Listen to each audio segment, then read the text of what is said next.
Marsha said that she was who she was, and her motto was, I'm me, I'm here, and you all better get your life.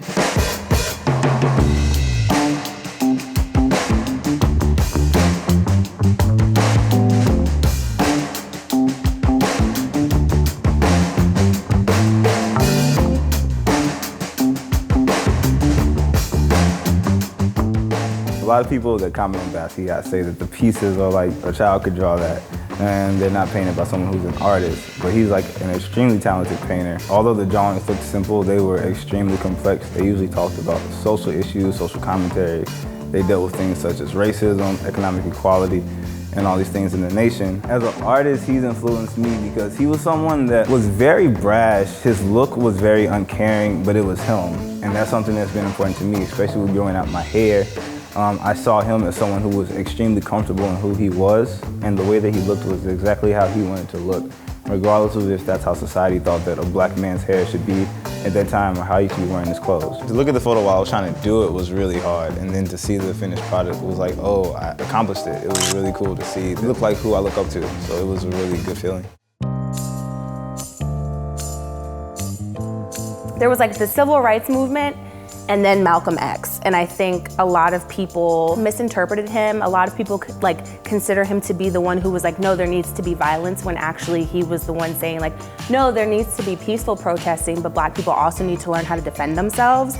And he was just very realistic, very unapologetic. You know, with segregation, when segregation was happening, he was also very much like, no, okay, so like this is happening, but we need to also have like black organizations. We need to like, you know, organize black people together, and like if they want segregation, then we're gonna give it to them and prove to them that black people can still flourish throughout this time. Just because the system is against you doesn't mean that you have to be against yourself, and you can still fight and you can still make it.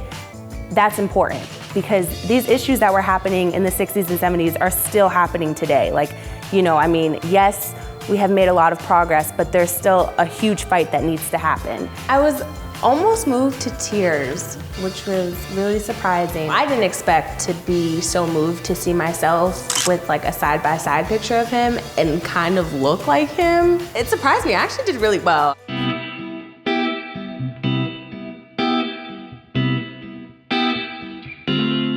James Baldwin was a writer-poet. He specialized in thinking and writing and critiquing on Black culture, or the Black experience. I think it's important for the world, and not just Americans even, like the entire world, because they need to know that like Black people, or people of color, and people of artists are here and existing and have something to say and are valued. It makes me feel okay that I walk away for something that feels like a good deal or feels like a good job if I'm unhappy with it. He talks about the good deal or the good job as this warm house, and yet you can't get inside of it, and you don't want to be inside of it, and if you get inside of it, you leave after 5 minutes because you just have to be working on your own thing. It felt great to talk and take photos and be Baldwin. I think heroes are important to the Black community to know that it's been done before and that you can do it again. During a time when women were like girding their like loins and like hiding their bodies, she was celebrating her body, dancing topless, and had over 1,000 marriage proposals. And growing up and hearing about Josephine Baker and how in control of her sexuality she was, it was definitely something that I looked to when I became a woman. During the World War II, Josephine Baker worked with the French to carry secrets in her sheet music and was awarded like multiple French medals of honor afterwards. She came back to the United States during the Civil Rights Movement, was the only woman to speak during the 1963 March on Washington. Not only was she a celebrity, but she parlayed her celebrity into major activism and used her power to the betterment of other people. So Marsha P Johnson was a fierce activist and advocate from the late 60s and early 70s. Let me paint you a picture. It's 1969. You're Black, you're a woman, and you're a member of the queer community. She realized that equality was for everyone, despite your sexuality, your orientation, or your race.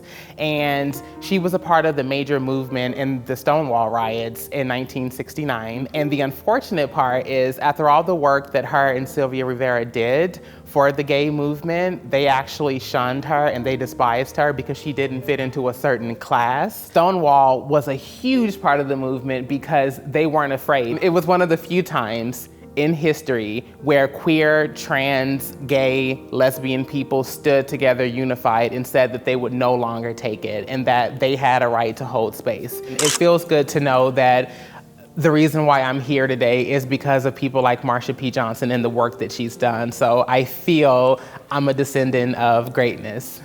It's extremely important for Black children to see Black heroes in the field because you want to believe that you can achieve success. You want to believe that someone that looks like you went through the same things as you, had the same struggles as you, and understands where you're coming from. And a lot of times you just want to be happy to know that you can do it.